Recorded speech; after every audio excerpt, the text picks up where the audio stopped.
विभाग 4 भाषा अभ्यास म्हणजेच व्याकरणाचा घटक. त्याच्यातला उपप्रश्न आ भाषिक घटकांवर आधारित कृती. त्याच्यातला दुसरा घटक आपण पाहतोय लेखन नियमानुसार लेखन, म्हणजेच त्याला म्हणतात शुद्ध लेखनाच्या नियमाने लेखन करणे. याकडे आता आपण थोडस लक्ष द्यायचं आहे. आता पहा, शुद्ध लेखन हा वेगळा असा विषय नाहीच आहे. व्याकरणाचाच तो एक भाग आहे. आपण लिहितो त्या शब्दाचे शुद्ध स्वरूप कोणते व अशुद्ध कोणते याबाबत भाषेत काही नियम ठरविण्यात आलेले आहेत. पुन्हा मी सांगतोय की शुद्ध लेखन हा वेगळा असा विषय नाहीच आहे. व्याकरणाचाच तो एक भाग आहे. आपण लिहितो त्या शब्दाचे शुद्ध स्वरूप कोणते व अशुद्ध कोणते याबाबत भाषेत काही नियम ठरविण्यात आलेले आहेत. हे नियम हाच व्याकरणाचा विषय असतो. पहा, म्हणून इथं मी दिलंय पहा की व्याकरणातील नियमांना अनुसरून केलेले निर्दोष लेखन म्हणजे शुद्ध लेखन. म्हणजे शुद्ध लेखन म्हणजे काय किंवा लेखन नियमानुसार लेखन म्हणजे काय ते इथं मी 2 वळीत दिलंय. काय दिलंय? व्याकरणातील नियमांना अनुसरून केलेले निर्दोष लेखन म्हणजेच शुद्ध लेखन. आता पहा, मराठी भाषेच्या व्याकरणावर मराठीमधून सविस्तर व सांगोपांग चर्चा करणारा पहिला मोठा ग्रंथ दादोबा पांडुरंग तर्खडकर यांनी लिहिला. दादोबांच्या ग्रंथाचे नाव होते महाराष्ट्र भाषेचे व्याकरण. म्हणजे दादोबा पांडुरंग तर्खडकर यांनी जो व्याकरणावर जो ग्रंथ लिहिला त्या ग्रंथाचे नाव होते महाराष्ट्र भाषेचे व्याकरण. आता त्या ग्रंथात व्याकरणाचे महत्व सांगताना ते म्हणतात, शुद्ध कसे बोलावे आणि शुद्ध कसे लिहावे हे व्याकरण शिकल्याने समजते.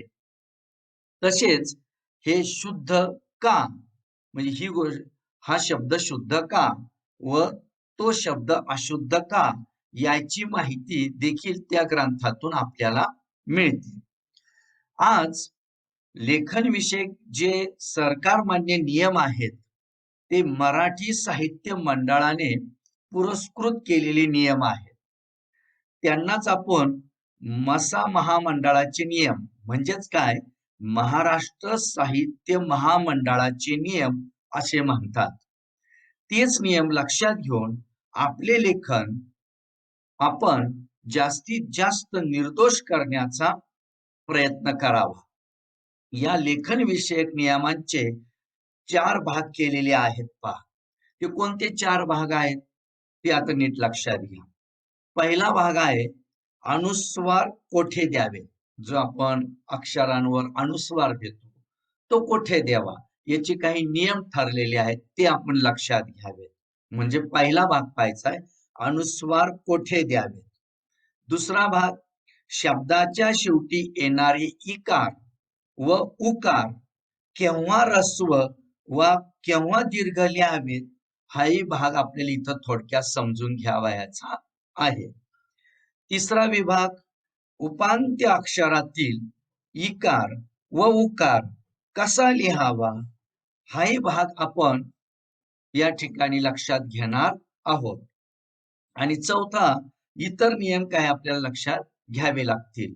साधारणतः या 4 विभागाच्या आधारे आपण त्या ठिकाणी आपलं लेखन जास्तीत जास्त निर्दोष कसं करावं, त्या दृष्टीने कसा प्रयत्न करावा हे थोडक्यात काही लेखन विषयक नियमांचे काही नियम किंवा शुद्ध लेखनाची काही थोडक्यात नियम लक्षात घेऊन आपण पाहणार आहोत आणि त्या दृष्टीने आपल्याला आता लक्ष द्यायचं आहे.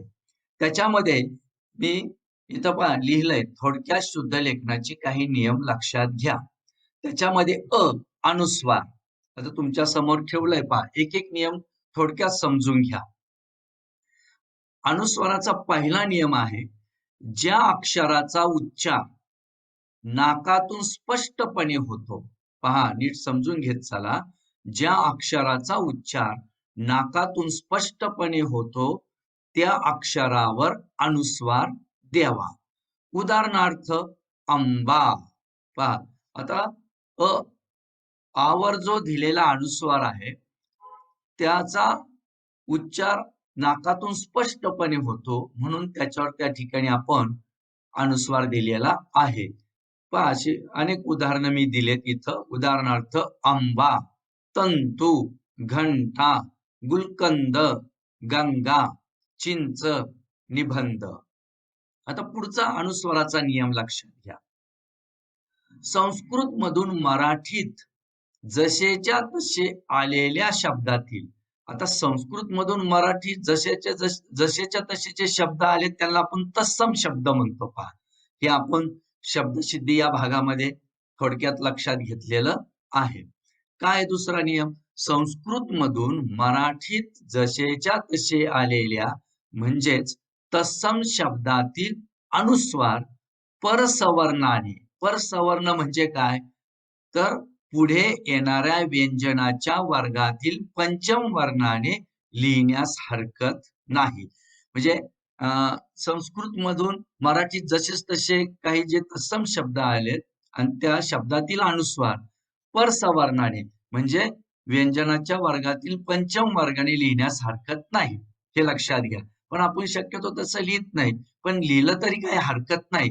मग इथं उदाहरण दिले, उदाहरणार्थ गंगा असा आपण शब्द लिहितो, तो असा लिहिला तरी चालतो. पहा संस्कृतच्या नियमानं गंगा, गंगा, घंटा, हे पहा इथं घंटा न बाणाचा इथं आपण टला जोडलेला आहे, घंटा. छंद, छंद न नळाचा दला जोडलाय, म्हणजे असा एक तर असा लिहा किंवा असा लिहा, हे लक्षात घ्या.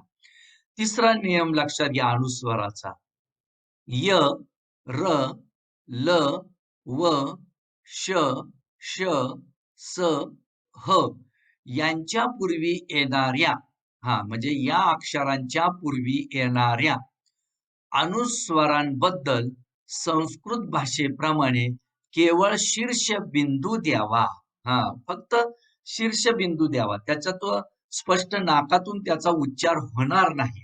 जसा इथं पहिल्या नियमात होतो ना स्पष्ट त्या अनुस्वाराचा नाकातून उच्चार, तसा इथं होणार नाही या तिसऱ्या नियमामध्ये. फक्त ही जी अक्षर दिलीत या अक्षरापूर्वी येणाऱ्या अनुस्वारांबद्दल संस्कृत भाषेप्रमाणे केवळ शीर्षबिंदू द्यावा, लेखन नियमाच्या नियमानुसार किंवा शुद्ध लेखनाच्या नियमानुसार. मग उदाहरणार्थ पहा, इथं पहा स हे अक्षर या ठिकाणी आलेलं आहे, हे लक्षात घ्या. आता इथं काय म्हटलंय, य, र, ल, व, श, श, स, ह यांच्या पूर्वी येणाऱ्या अनुस्वाराबद्दल संस्कृत भाषेप्रमाणे केवळ शीर्षबिंदू द्यावेत, हे लक्षात घ्या. आता इथं य आला, हे पहा इथं य आला, याच्या पूर्वी आलेला अक्षर म्हणजे स आहे, मग त्याच्यावर आपण शीर्षबिंदू दिलाय. पहा स वर हा अनुस्वार दिलाय, त्यालाच म्हणायचं शीर्षबिंदू. संयम. पहा इथं र हे अक्षर आले, इथं दिलाय ना हे र, त्याच्या पूर्वी येणार अक्षर आलंय स, त्याच्यावर शीर्षबिंदू दिलाय. संरक्षण. इथं पहा व अक्षर इथं आलेलं आहे, इथं आलंय पहा व अक्षर. संवाद, व पूर्वी येणार स वर आपण शीर्षबिंदू दिला, संवाद. नंतर तसंच स, संसार. बा इथं श हे अक्षर आलं, त्याच्या पूर्वी आलेला अक्षर अ, त्याच्यावर शीर्षबिंदू दिला म्हणून उच्चार झाला अंश. तसं पुन्हा स पूर्वी आलेला क, त्याच्यावर आपण शीर्षबिंदू दिलाय म्हणजे अनुस्वार दिलाय, कंस. अशा पद्धतीने हा नियम आपण इथं लक्षात घ्यायचा आहे. पुढे पहा चौथा नियम अनुस्वाराचा. नामांच्या व सर्वनामांच्या अनेक वचनी सामान्य रूपांवर विभक्ती प्रत्यय व शब्दयोगी अव्यय लावताना अनुस्वार द्यावा. आता इथं पहा चौथा जो नियम आपल्याला दिलाय अनुस्वाराचा, की नामांच्या व सर्वनामांच्या अनेक वचनी सामान्य रूपांवर विभक्ती प्रत्यय व शब्दयोगी अव्यय लावताना अनुस्वार द्यावा. आता इथं मी उदाहरणं दिलीत पहा. एक वचनातली आणि अनेक वचनातली. आधी एक वचनातली लक्षात घ्या. पहा. इथं काय म्हटलंय? नामांच्या व सर्वनामांच्या अनेक वचनी सामान्य रूपांवर विभक्ती प्रत्यय व शब्दयोगी अव्यय लावताना अनुस्वार द्यावा. आता एक वचनातली उदाहरणं पहा. मुलास, इथं स हा प्रत्यय आहे, पण एक वचन हे म्हणजे मुलास म्हणजे एका मुलास, घरात, त्याच्या, देशासाठी. आता हे शब्द आपण अनेक वचनात लिहिताना मात्र त्या ठिकाणी त्या सामान्य रूपानं अनेक वचनी सामान्य रूप करताना आणि ते विभक्ती प्रत्यय आणि शब्दयोगी अव्यय लावताना अनुस्वार द्यायचा आहे पहा. मग इथं लक्षात घ्या, इथं मुलास एक वचन, मग इथं अनेक वचन लिहायचंय मुलांस. मग इथं ल वर आपण स हा प्रत्यय आहे, त्याच्या पूर्वी येणाऱ्या ल वर अनेक वचन करताना इथं अनुस्वार दिलेला आहे. मग इथं एक वचन झालं मुलास, अनेक वचन झालं मुलांस. त्यानंतर घरात, घरात, त्याचा, त्यांचा.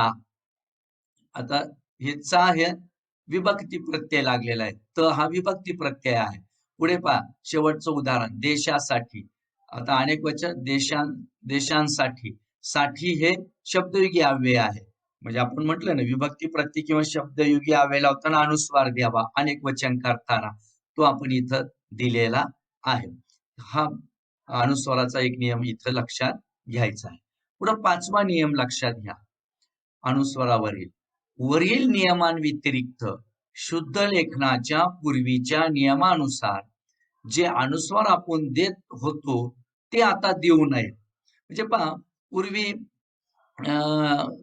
शुद्ध लेखनाच्या पूर्वीच्या नियमानुसार जे काही अनुस्वार आपण देत होतो ते काय आता योग्य वाटत नाहीत आणि ते आता शुद्ध लेखनाच्या नियमानं किंवा लेखन नियमानुसार ते आता योग्य वाटत नाहीत म्हणून ते आता देऊ नयेत असं व्याकरणकारांनी म्हणजेच आपण जे पाहिलंय की महाराष्ट्र साहित्य मंडळाचे जे नियम आहेत ते स्वीकारल्यानंतर त्यांनी असं सांगितलं की वरील नियमाव्यतिरिक्त शुद्ध लेखनाच्या पूर्वीच्या नियमानुसार जे अनुस्वार आपण देत होतो ते आता देऊ नयेत. हे आपल्याला कोणी सुचवलंय? महाराष्ट्र साहित्य महामंडळाचे जे नियम तयार करण्यात आलेले आहेत त्यांनी सुचवलेलं आहे. मग इथं उदाहरण लक्षात घ्या. उदाहरणार्थ रूढी म्हणून म्हणजे पूर्वी जसं आलंय तसं आपण लिहिण्याचा प्रयत्न करायचो पहा जुन्या नियमानुसार. तर इथं पहाट हा शब्द आहे. आता इथं हा अनुस्वार किंवा शीर्षक बिंदू देण्याची आता गरज नाहीये आत्ताच्या नियमानुसार. पहाट, झोप, धाव, केस, टोक म्हणजे आता ह्या अनुस्वाराचा किंवा शीर्षक बिंदूचा कुठं नाकातूनही उच्चार होत नाही. त्यामुळे इथं ते देणं योग्य नाही असं आता महाराष्ट्र साहित्य महामंडळाने जे नियम तयार केलेत त्याच्यावरून आता लक्षात येत आहे. व्युत्पत्तीमुळे देखील अशी काही शीर्षबिंदू किंवा अनुस्वार दिले जात होते ते पण आता द्यायची गरज नाही. पहा हे नाव, पाच, आता यांचा या शीर्षबिंदूंचा किंवा या अनुस्वाराचा कुठेही उच्चार नाकातून होत नाहीये स्पष्ट.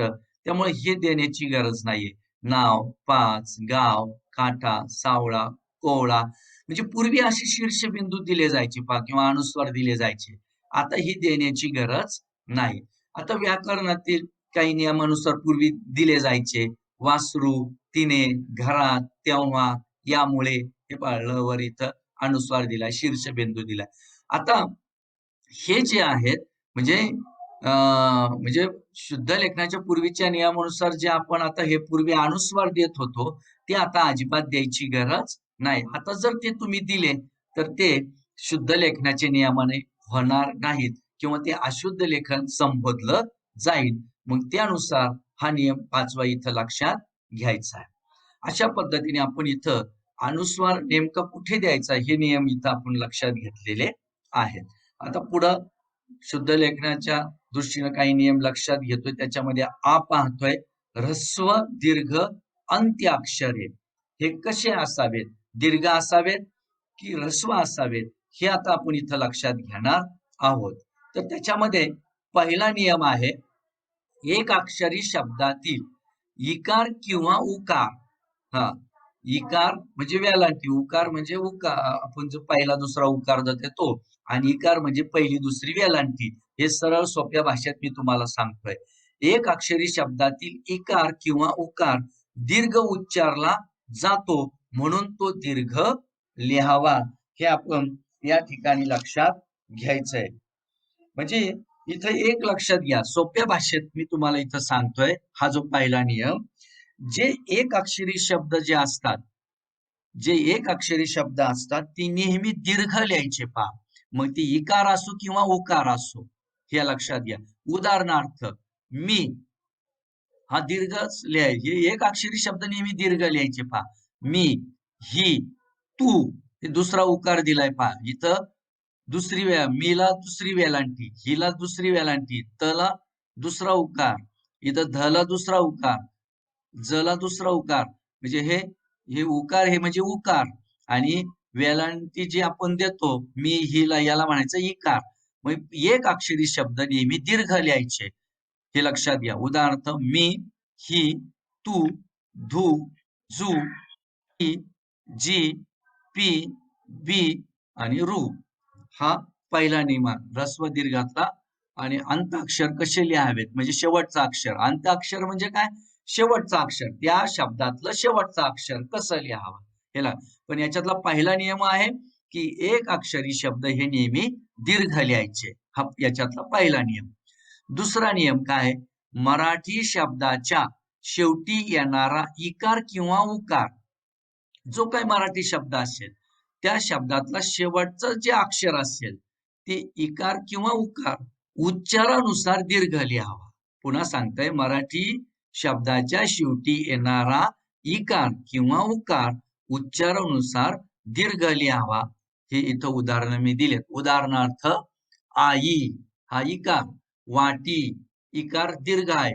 टोपी, चेंडू, उकार पा, शेवटचा अक्षर दीर्घ लिहिलंय. चेंडू, बाळू, खेळू, पिशवी, हे इकार. वही, काठी, दांडू, वाळू, गिरणी, सुपारी. लक्षात आला नियम? पुढे पहा आता. तिसरा नियम कशातला पाहतोय आपण? ऱ्हस्व दीर्घ अंताक्षर, म्हणजे शेवटचा अक्षर कसं द्यायचं ते. तिसरा नियम, कवी, हरी, गुरु, वायू, प्रीती यासारखे तत्सम, तत्सम म्हणजे संस्कृत शब्द, यासारखे तत्सम ऱ्हस्व, इकारांत व उकारांत शब्द मराठीच्या स्वभावानुसार दीर्घांत उच्चारले जातात, म्हणून तेही आता दीर्घांत लिहावेत. म्हणजे जर तुम्ही संस्कृत मध्ये लिहायला गेला तर तो असा लिहावा लागेल, कवी, ऱ्हस्व. पण मराठीत लिहिताना मात्र तो दीर्घ लिहायचा, म्हणजे दुसरी वेलांटी द्यायची, कवी. आता मराठीत संस्कृत, आता हरी हा शब्द आहे पहा, संस्कृत मध्ये त्याला या ठिकाणी पहिली वेलांटी आपण द्यायची, पण मराठीमध्ये लिहिताना त्याला दुसरी वेलांटी द्यायची, म्हणजे दीर्घ लिहायचा. हे आपण या नियमामध्ये लक्षात घ्यायचंय. मग तशी ही इथं उदाहरणं दिलीत. उदाहरणार्थ कवी, हरी, मधु, गुरु, प्रीती. म्हणजे ही जी कवी, हरी, गुरु, वायू, प्रीती यासारखी तत्सम म्हणजे संस्कृत ऱ्हस्व, इकारांत व उकारांत शब्द मराठीच्या स्वभावानुसार दीर्घांत उच्चारली जातात, म्हणून ती मराठीमध्ये दीर्घांत लिहावीत, असा हा नियम या ठिकाणी आपल्याला सांगतोय. पुढचा नियम लक्षात घ्या. कोणता नियम पाहतोय आपण? ऱ्हस्व दीर्घ अंताक्षरे, म्हणजे शेवटची अक्षर ही ऱ्हस्व दीर्घ कशी नियमानुसार द्यायची ती आपण इथं लक्षात घेतोय. चौथा नियम, व्यक्तिनामे, ग्रंथनामे, शीर्षके व सुटे शब्द संस्कृतातून, म्हणजे संस्कृत भाषेतून मराठीत जशाच्या तसे आलेले, जरी मुळात ऱ्हस्वांत असले तरी ते मराठीत दीर्घांत लिहावेत. म्हणजे या ठिकाणी पहा, मग व्यक्तिनामे, कोणत्या व्यक्तीचं नाव असेल, कुठल्या ग्रंथांची नावं असतील, कुठली वेगवेगळी नावं असतील, शीर्षक असतील किंवा काही सुटे शब्द असतील, ते संस्कृत मधून मराठीत जसे तसे आलेले आहेत, त्याला आपण तत्सम म्हणतो. जरी मुळात ती ऱ्हस्वांत असली, संस्कृत मध्ये जरी ती मुळात ऱ्हस्वांत असली, ऱ्हस्व असली, तरी ती मराठीत दीर्घ लिहायची, दीर्घांत लिहावीत. मग इथं उदाहरणं पहा. हरी दीर्घ लिहिलंय आपण. अतिथी, आता हरीला आपण दुसरी वेलांटी दिली. अतिथी हा शब्द थ जो शेवटचा अक्षर ते आपण दीर्घ लिहिलं. तेच संस्कृतमध्ये लिहिलं असतं तर ते त्या ठिकाणी आपण ऱ्हस्व लिहिलं असतं. पण इथं आपण ते दीर्घ लिहिलंय. पहा विभक्ती हे शेवटचं अक्षर आपण दीर्घ लिहिलंय. संधी, कुलगुरू, अन्योक्ती ही सगळी शब्द आपण मूळ संस्कृतमध्ये जरी ती ऱ्हस्वांत लिहित असली तरी मराठीत लिहिताना मात्र ती दीर्घ लिहायची.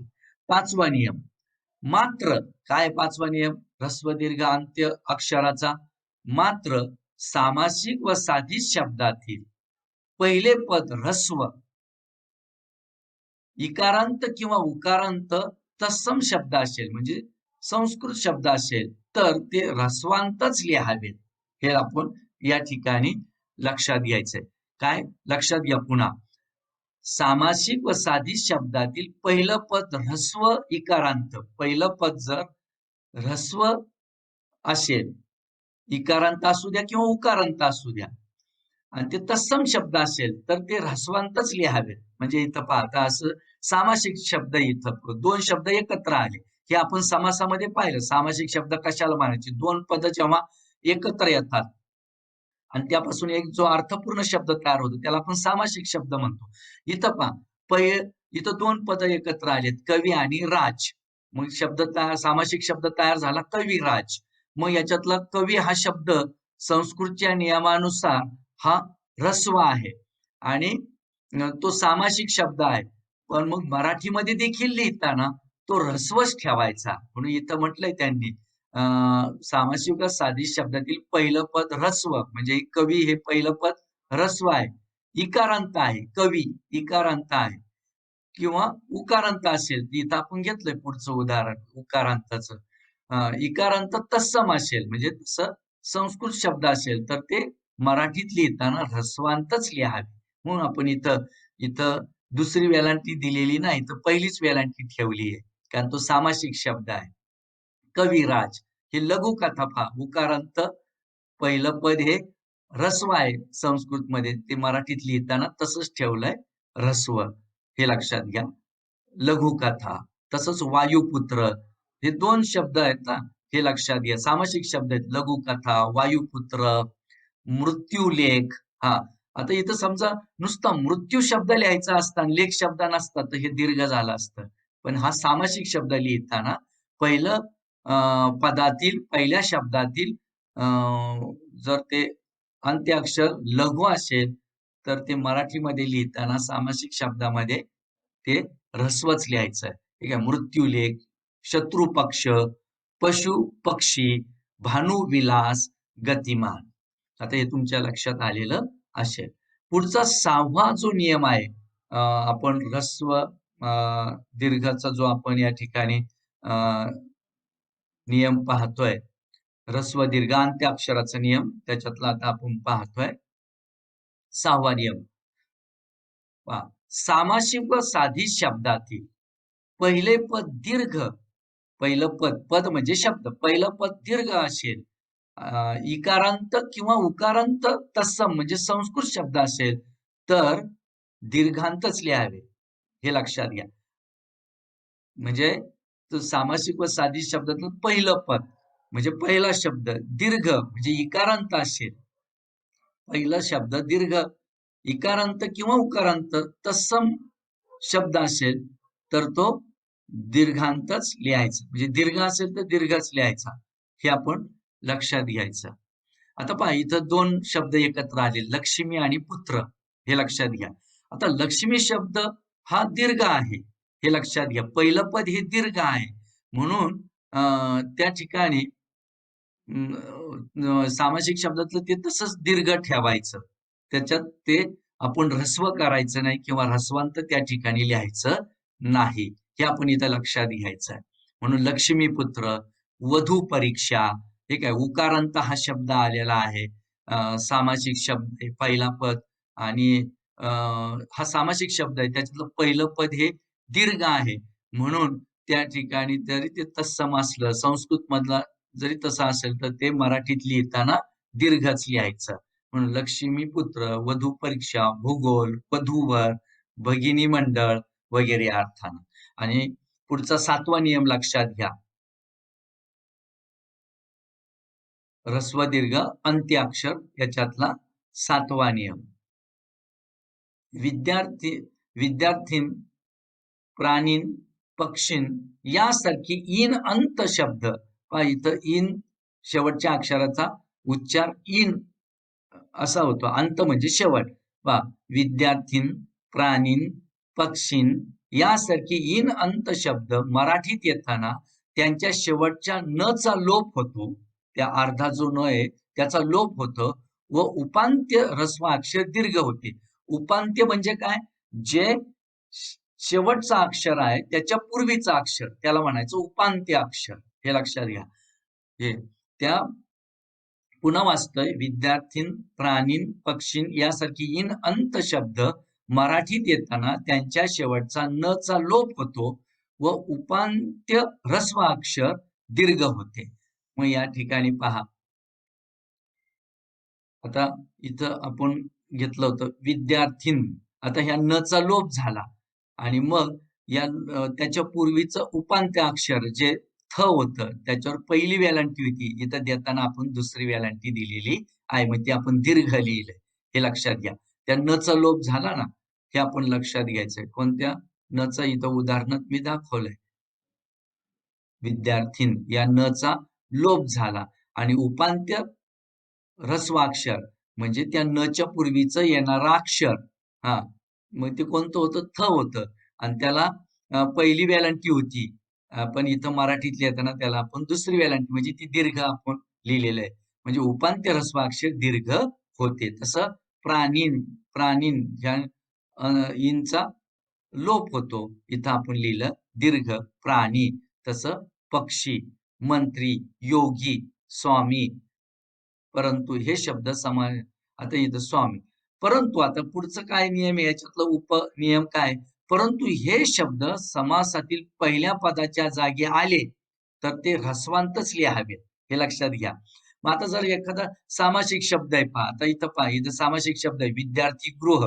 इथं दोन शब्द एकत्र आले, विद्यार्थी आणि गृह असे दोन शब्द एकत्र येऊन सामासिक शब्द तयार झालाय. मग त्या ठिकाणी इथं समासातील पहिल्या पदाच्या जागी जर ते ऱ्हस्वांत असेल, आता विद्यार्थी इथं हा शब्द आलाय आणि येताना तो ऱ्हस्वांत आलाय आणि त्याला दुसरं पद आणि दुसरा शब्द जोडलाय. असं जोडताना तो मात्र तिथं ऱ्हस्वांतच ठेवायचा, तो दीर्घ करायचा नाही. हे आपण इथं याच्यातला पोट नियम आपण इथं लक्षात घेणं गरजेचं आहे. विद्यार्थी गृह. तसं इथं प्राणी तो स्वतंत्र लिहायचा असेल तर तो आपण वरच्या नियमाने असा लिहू. पण सामासिक शब्दात जर आला, पहिलं पद जर ते ऱ्हस्व असेल, पहा इथं प्राणी पहिली वेलांटी, पण त्याला संग्रह संग्रह हा दुसरं पद दुसरा शब्द जोडलाय म्हणून तो सामासिक शब्द तयार झाला. पहा हे लक्षात घ्या. म्हणून तो त्या ठिकाणी आपण ऱ्हस्वच ठेवायचा. प्राणी संग्रह, पक्षीगण, मंत्रिमंडळ, स्वामी भक्त, योगीराज अशा पद्धतीने या नियमाला आपल्याला सामोरं जाता येईल. लक्षात आलं? पुढे चला. 8वा नियम याच्यातला, पुढील तत्सम अव्यय व नी आणि ही दोन मराठी अव्यय ऱ्हस्वांतच लिहावी. हे लक्षात घ्या. म्हणजे ऱ्हस्वच लिहायची, ती दीर्घ लिहायची नाहीत. उदाहरणार्थ पहा, परंतु, अद्यापि. हे पहा शेवटचं या ठिकाणी जे अक्षर आहेत ते आपण ऱ्हस्व लिहिलेली आहेत. या नियमानुसार 8व्या नियमानुसार पुढील तत्सम अव्यय, तत्सम म्हणजे संस्कृत मधली अव्यय व नी आणि ही दोन मराठी अव्यय ऱ्हस्वांतच लिहावी. हे लक्षात घ्या. म्हणून आपण परंतु, अद्यापि, तथापि, अति, इति, प्रभूती, यद्यपि, यथामती, नी आणि हे लक्षात घ्या आपण ती ऱ्हस्वांत लिहावी. इथं फक्त एक अपवाद आहे, तो कंसात दिलाय. इत्यादी हा शब्द अव्यय नसल्यामुळे ते दीर्घांत लिहावे. इथं मी कंसामध्ये दिलेला आहे. म्हणून हा शब्द आपण नेहमी दीर्घांत लिहितो, शेवटचं जे अक्षर आहे ते आपण दीर्घ लिहितो इत्यादी या शब्दातील. आलं लक्षात? आता पुढचा नियम पाहायचा आहे. आता शेवटच्या नियमाकडे आपण चाललोय. ऱ्हस्व दीर्घ उपांत्य अक्षरे हे आपण इथं लक्षात घ्यायचेत. पहा, उपांत्य अक्षर. आता उपांत्य अक्षर याच्यापूर्वी पण मी सांगितले, पुन्हा सांगतो. उपांत्य अक्षर म्हणजे काय? शब्दाच्या शेवटच्या अक्षरापूर्वीचे अक्षर. हे पहा, शब्दाच्या उपांत्य अक्षर म्हणजे शब्दाच्या शेवटच्या अक्षरापूर्वीचे अक्षर. आता पहा, ते अक्षर शुद्ध लेखनाचे नियमाने कसं लिहायचं, ऱ्हस्व का दीर्घ लिहायचं ते आपण लक्षात घ्यायचं. पहिला नियम, मराठी शब्दातील अकारांत पूर्वीचे इकार व उकार दीर्घ लिहावेत. पहा, मराठी शब्दातील अकारांत पूर्वीचे इकार व उकार दीर्घ लिहावेत. इथं उदाहरणं दिलेत. पहा, आता खीर, खीर. आता इथं पहा, मी काय उदाहरणं दिलेत ते नीट समजून घ्या. उदाहरणावरून आपल्याला लक्षात येईल, हे लक्षात घ्या.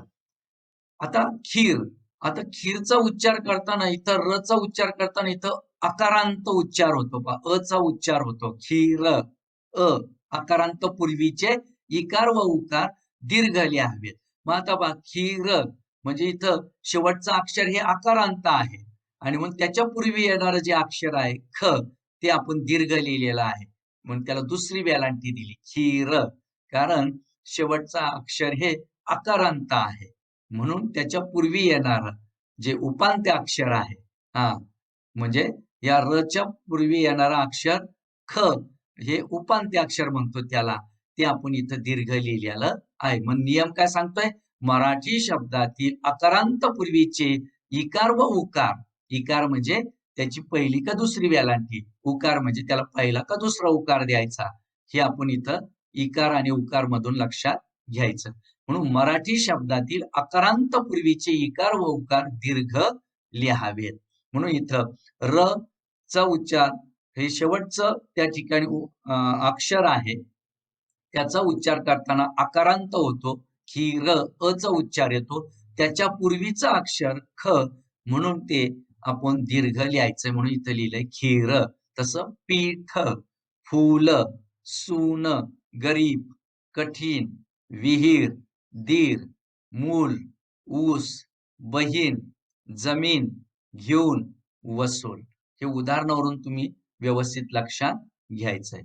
दुसरं नियम याच्यामध्ये आहे, पण तत्सम शब्दातील, तत्सम म्हणजे संस्कृत, पण तत्सम शब्दातील म्हणजे संस्कृत शब्दातील अकारांत पूर्वीचे इकार व उकार मूळ संस्कृत प्रमाणे ऱ्हस्वच राहतात. हे आपण इथं काय नियम आहे पहा. संस्कृत शब्दातील अकारांत पूर्वीचे इकार व उकार संस्कृत प्रमाणे ऱ्हस्व राहतात. गुण, आता हा न आला, इथं शेवटचा अक्षर हे अकारांत आहे, त्याच्या पूर्वीचं उपांत्य अक्षर म्हणजे ग, त्याला आपण पहिला उकार आहे तसाच ऱ्हस्व ठेवलेला आहे या नियमानुसार. गुण, युग, विष. पहा, विष हा शब्द शेवटचा अक्षर आहे विष, मग इथं विष अ चा म्हणजे शेवटचा अक्षर हे अकारांत आहे, म्हणून त्याच्या पूर्वीचा अक्षर या ठिकाणी उपांत्य अक्षर आपण ऱ्हस्व, संस्कृत भाषेप्रमाणे ते ऱ्हस्वच त्या ठिकाणी ठेवलेलं आहे. म्हणून गुण, युग, विष, प्रिय, मधुर, मंदिर, अनिल, सुख, हिम, कुसुम, तरुण, रसिक, चतुर, नागरिक. पुढचा तिसरा नियम पहा.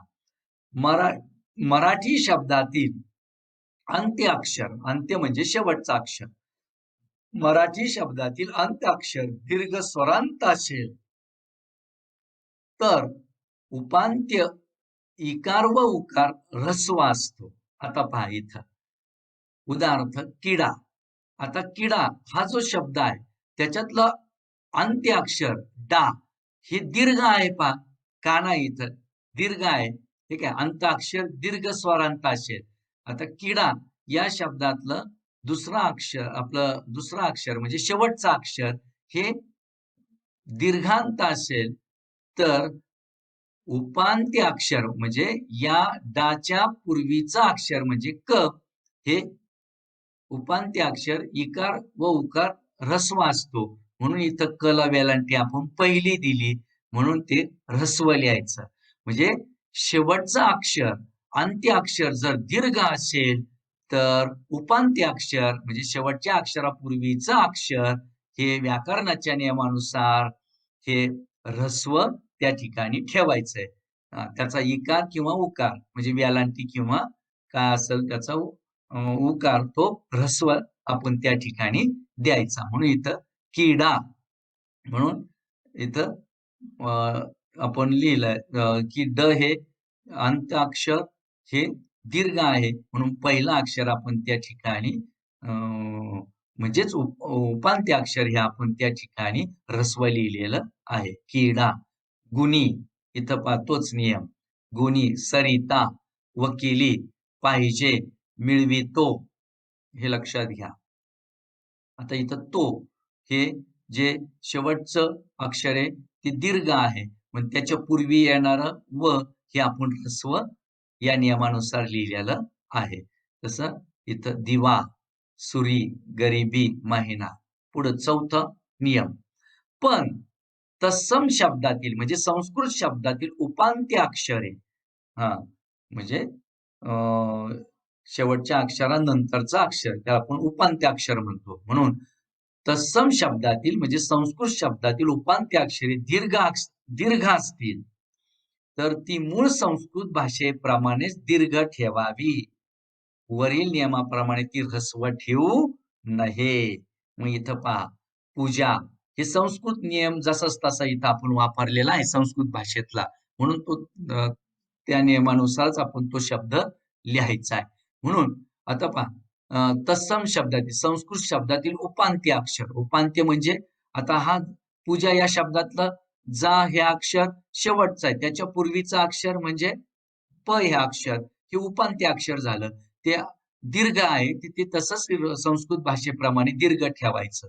पूजा, भीती, प्रीती, पूर्व, दीप, कीर्ती, क्रीडा, शरीर, परीक्षा, नवीन, संगीत, पीडा, नीती आणि नीच अशा पद्धतीने हा नियम आपण समजून घ्यायचा आहे.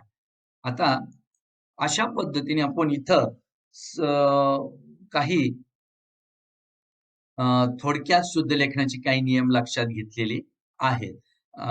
आणि ते नियम लक्षात घेऊन आपल्याला आता परीक्षेला या घटकावर कशा पद्धतीने आपल्याला सामोरं जायचंय ते आपल्याला लक्षात घ्यायचंय. तत्पूर्वी तुम्ही तुमच्या क्रमिक पुस्तक आहे पहा. इयत्ता 10वीचं क्रमिक पुस्तक पान नंबर 113 पहा. त्याच्यावर लिहिलेलं आहे हे शब्द असेच लिहा. हे तुम्ही आता तास संपल्यानंतर हे क्रमिक पुस्तक पहा पान नंबर 113 काढा आणि हे शब्द असेच लिहा. हे सगळे शब्द शुद्ध लेखनाच्या नियमानं दिलेले आहेत. हे तुम्ही वहीमध्ये लिहिलं हाताखालून गेले तर ते अधिक तुमच्या लक्षात बसतील. पहा इथं एकच शब्द मी तुम्हाला समजून देतो. नेहमी तुम्ही पाहता, वाचता, ऐकता तो म्हणजे आशीर्वाद. आणि कुठेही तुम्ही रस्त्यानं जाता कोणाच्या घरावर जर नाव असेल आशीर्वाद किंवा कुठंतरी हा शब्द आपल्याला ऐकायला मिळतो, पाहायला मिळतो. बरेच जण चुकीचं लिहितात. या श ला पहिली वेलांटी देतात पहा.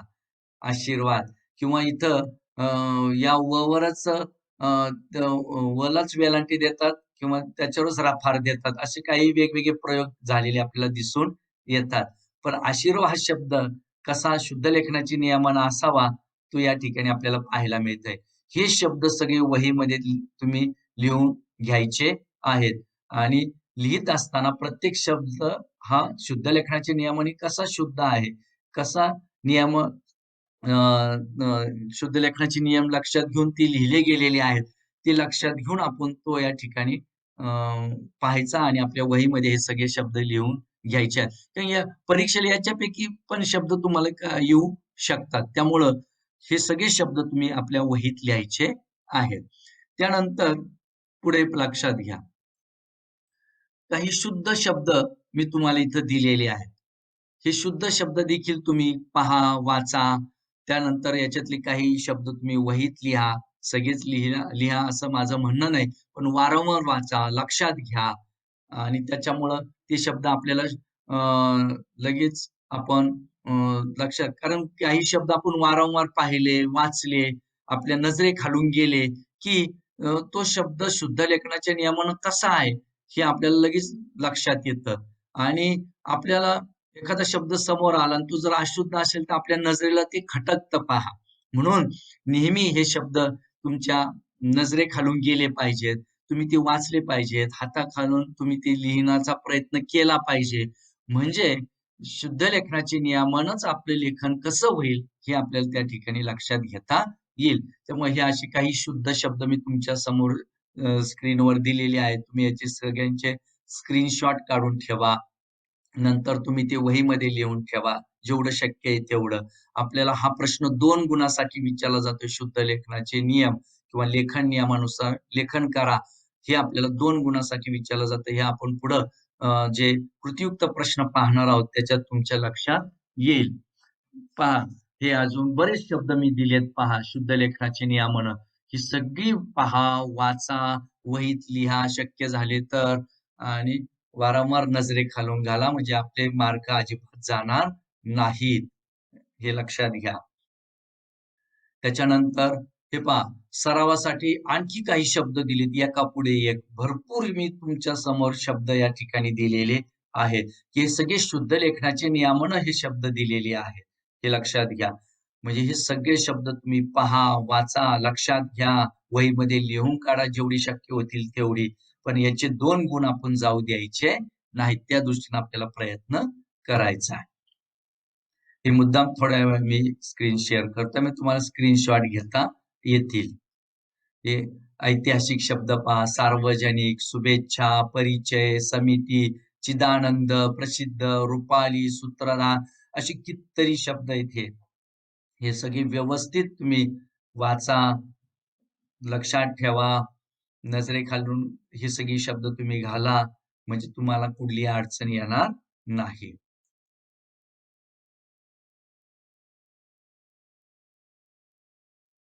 आता इथं आपण पाहतोय स्वाध्याय. परीक्षेला कसे स्वाध्याय तुम्हाला परीक्षेला तुम्हाला कृतीयुक्त प्रश्न कसे विचारले जाणार आहेत, हे इथं तुमच्या लक्षात येईल पहा.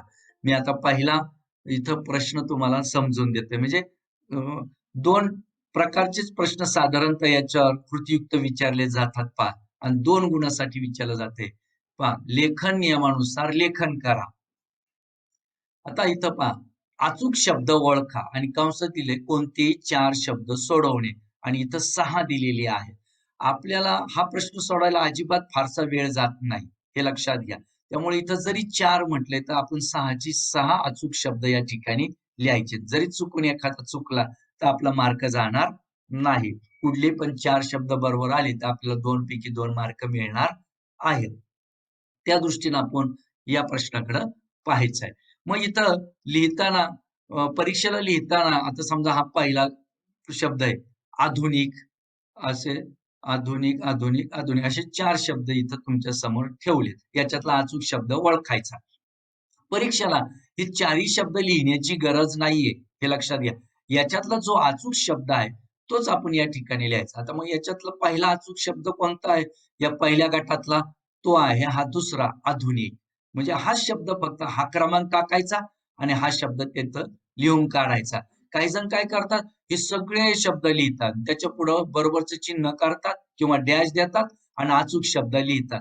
म्हणजे आपण जास्त वेळ घालवतो, जास्त लिखाण करतो. हे असं करण्याची अजिबात गरज नाहीये पहा. तुम्ही काय करायचं, हा क्रमांक टाकायचा पहिला आणि याच्यातला जो अचूक शब्द आहे, तो त्याच्या पुढे लिहायचा. म्हणजे आता समजा या पहिल्या गटातला अचूक शब्द आहे, हा दुसरा आधुनिक, तो आपण इथं फक्त लिहायचा. पुढे पहा, दुसरा शब्द आहे.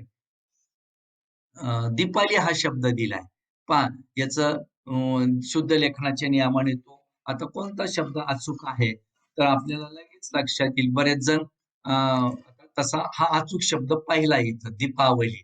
पण बरेच जण ही दुसरी वेलांटी देतात त्याला. हे लक्षात घ्या. पुढचे एवढे चुकत नाहीत. ला मात्र ला दुसरी वेलांटी आहे. इथं पहिली लिहिलेली आहे. हे लक्षात घ्या. पण इथं पहिला जो शब्द आहे तो अचूक आहे. इथं दुसरा क्रमांक टाकायचा आणि हा शब्द त्या ठिकाणी लिहून काढायचा. हे बाकीचे जे गटातले शब्द आहेत ती पुन्हा लिहिण्याची गरज नाही. आता पहा, तिसरा गट पहा, परीक्षा हा शब्द दिलेला आहे. आता याच्यातला अचूक शब्द कोणता आहे? तर हा शेवटचा आहे, परीक्षा. बरेच जण हा शब्द अशा पद्धतीने लिहितात, ते चुकीचं आहे. ऱ्हस्व लिहितात, ला पहिली वेलांटी देतात, तो चुकीचा आहे. तर हा परीक्षा हा जो चौथा शब्द तिथं दिलाय ना या गटातला, तो हा अचूक आहे, हा परीक्षा. पुढं चौथा, याच्यामध्ये हा तिसरा शब्द अचूक आहे, निर्जीव. हे लक्षात घ्या. हा दुसरा नाहीये, नीट नियम लक्षात घ्या. निर्जीव हा तिसरा शब्द जो आहे तो त्या ठिकाणी अचूक आहे. त्यानंतर पाचवा जो शब्द आहे तो हा दुसरा शब्द हार्दिक हा त्या ठिकाणी अचूक आहे. हे आपण इथं लक्षात घ्यायचं आहे.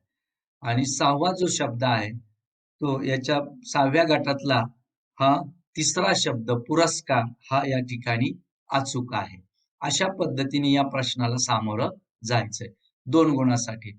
एकतर अशा पद्धतीने एक प्रश्न विचारला जातो किंवा एक आता इथं हा तसाच आहे, फक्त शब्द एका पुढे एक ठेवलेली आहे. अचूक शब्द सोडवा. कोणतेही 4 शब्द सोडवा. म्हणजे इथं एका खाली एक दिलेत गट आणि इथं समोरासमोर गट दिलेत. याच्यातला जो अचूक शब्द आहे त्याच्यातला क्रमांक फक्त लिहायचा आणि त्याच्यातला कोणता अचूक शब्द आहे तो त्या ठिकाणी त्याच्या पुढं लिहायचा आहे. आता हे तुम्ही शोधायचंय. हे मी फक्त एक पहिला या ठिकाणी समजून दिलेलं आहे. त्यामुळं तुम्ही शोधा, तुम्ही विचार करा, नियम लक्षात घ्या आणि त्यानुसार याच्यातले अचूक शब्द तुम्ही शोधायचे आहेत आणि हा स्वाध्याय तुम्ही व्यवस्थित सोडवायचा आहे. पुढं पहा, असा एक प्रश्न कृतीयुक्त इथं विचारला जाऊ शकतो पहा. काय म्हटलंय इथं पहा, प्रश्न नीट समजून घ्या. वाक्यातील लेखन नियमानुसार चुकीचे शब्द ओळखून दुरुस्त करा. कोणती 2 वाक्य सोडवा. इथं एकूण 4 वाक्य दिलेत पहा. याच्यातली कुठली 2 वाक्य तुम्ही सोडवायचे. पण इथं वेळ जात नाही. 4ही वाक्य सोडवायला काही हरकत नाही. मी इथं आता हा वेगळा प्रश्न आहे म्हणून थोडंसं समजून देतोय. हे लक्षात घ्या. पहा पहिलं वाक्य पहा. परीक्षा असूनही मुले क्रीडांगणावर खेळत आहेत. आता हे जे वाक्य तुमच्या समोर ठेवलेत, या वाक्यामध्ये 2 शब्द जे आहेत ते या ठिकाणी चुकीचे दिलेले आहेत. हां, आपण ते लेखन नियमानुसार किंवा शुद्ध लेखनाच्या नियमानुसार अचूक त्या ठिकाणी जे चुकीचे दिलेत ते अचूक लिहायचे आहेत. आता पहिलं वाक्य, परीक्षा असूनही मुले क्रीडांगणावर खेळत आहेत. मग या वाक्यामध्ये कोणते शब्द चुकीचे आहेत? तर पहिला पहा शब्द परीक्षा हा शब्द. तो कसा आहे? इथं दिला होता पहा मी हे परीक्षा. मग इथं हा चुकीचा आहे, तो आपण दुरुस्त करायचा आहे. त्यानंतर क्रीडांगण हा शब्द या ठिकाणी चुकीचा दिलेला आहे. या अ, अ, ह्या इथं पहिलं अक्षर हे दीर्घ लिहायचं या ठिकाणी. क्रीडांगण हे लक्षात घ्या. मग हे 2 शब्द तुम्ही परीक्षा आणि क्रीडांगण हे 2 शब्द तुम्ही लेखन नियमानुसार शुद्ध करायचे किंवा त्याचं लेखन करायचं आणि हे वाक्य पुन्हा लिहून काढायचंय. अशा पद्धतीने तुम्हाला या प्रश्नाला सामोरं जायचंय. दुसरं जे वाक्य आहे पहा, अहमदनगर शहराला ऐतिहासिक व साहित्यिक वारसा आहे. आता या ठिकाणी या वाक्यामध्ये कोणते शब्द अशुद्ध आहेत? तर इथं पहा ऐतिहासिक. इथं ला पहिली वेलांटी पाहिजे होती आणि दुसरा शब्द आहे साहित्यिक. इथं ला पहिली वेलांटी पाहिजे होती. मग हे शब्द तुम्हाला शुद्ध लेखनाच्या नियमानं लिहून हे वाक्य पुन्हा लिहावं लागेल. पुढे पहा तिसरं वाक्य. सांस्कृतिक कार्यक्रमास मुहूर्त चांगला आहे. आता इथं पहा या वाक्यात कोणते अशुद्ध शब्द आहेत? सांस्कृतिक. इथं ला पहिली वेलांटी पाहिजे होती पहा आणि पुढं पहा मुहूर्त. इथं ला दुसरा उकार पाहिजे होता. म्हणजे हे 2 शब्द तुम्हाला शुद्ध लेखनाच्या नियमानं लिहून हे वाक्य पुन्हा लिहावं लागेल. पुढे पहा चौथं वाक्य. दरवर्षी आपल्या शाळेत शिक्षक दिन साजरा होतो. आता या वाक्यामध्ये शिक्षक शब्द हा अशुद्ध आहे. त्या श ला पहिली वेलांटी द्यायची आणि दिन शब्द या ठिकाणी आता हा दिन म्हणजे दीन दुबळा असा या अर्थानं झाला. याला याला पहिली वेलांटी द्यायची म्हणजे तो दिन होईल म्हणजे दिवस होईल हे लक्षात घ्या. म्हणून हे दोन शब्द जे आहेत शिक्षक आणि दिन हे अशुद्ध आहेत ते तुम्हाला शुद्ध करून हे वाक्य पुन्हा लिहून काढायचं आहे. म्हणजे अशा पद्धतीने या प्रश्नाला तुम्हाला परीक्षेला सामोरं जायचंय आणि याचे 2 पैकी 2 गुण आपल्याला मिळवायचे आहेत. अशा पद्धतीने मी इथं बरेच असे काही स्वाध्याय तुम्हाला दिलेले आहेत. ठीक आहे. अचूक शब्द ओळखा. कोणतेही 4 इथं सगळे तुम्ही सोडवायचे. इथं एकापुढे एक गट दिलेत. अ, हे लक्षात घ्या. पण याच्यातला फक्त अचूक शब्द तुम्ही ओळखायचा, नंबर टाकायचा आणि अचूक शब्द लिहायचा. तर मी इथं सगळ्यांची उत्तर सांगत बसणार नाहीत. हे सगळं मग तुम्हाला ऐकतं होईल. तुम्ही स्वतः शोध घ्या. शुद्ध लेखनाचे नियम लक्षात घ्या. ते समजून घ्या. मी खूप शब्द तुम्हाला या ठिकाणी या तासिकेला अ, इथं दिलेली आहेत. ते पहा, वारंवार वाचा, लक्षात घ्या आणि याच्यावरून हे सगळे स्वाध्याय तुम्ही सोडवायचे आहेत. तसंच इथं वाक्यातील लेखन नियमानुसार चुकीचे शब्द ओळखून दुरुस्त करा. इथं 4 वाक्य दिली त्यानंतर इथं पुन्हा अशीच वाक्यातील लेखन नियमानुसार चुकीचे शब्द ओळखून दुरुस्त करा. इथं पुन्हा 4 वाक्य दिली इथं अचूक शब्द ओळखा अशी 6 गट दिलीत पहा, ती लक्षात घ्या. इथं पुन्हा वाक्य दिलेत, इथं पुन्हा गट दिलेत. हे सगळे स्वाध्याय तुम्ही हा भाग समजून घेऊन तुम्ही परीक्षेला या ठिकाणी लिहायचं आहे. अशा पद्धतीने या ठिकाणी आपल्याला या प्रश्नाला सामोरं जायचंय. कोणता प्रश्न? लेखन नियमानुसार लेखन म्हणजे शुद्ध लेखनाचे नियमानुसार लेखन करणे. थोडक्यात आपण शुद्ध लेखनाचे काही नियम लक्षात घेतलेत. त्यानंतर तुम्हाला बरेचसे शुद्ध लेखनाच्या नियमानं काही शब्द मी इथं तुम्हाला दिलेले आहेत. ते समजून घ्या. त्याच्यावर स्वाध्याय तुम्हाला दिलेला आहे. तो व्यवस्थित अभ्यासपूर्ण सोडवा. त्यामुळं तुम्हाला कुठल्याही प्रकारची अडचण येणार नाही.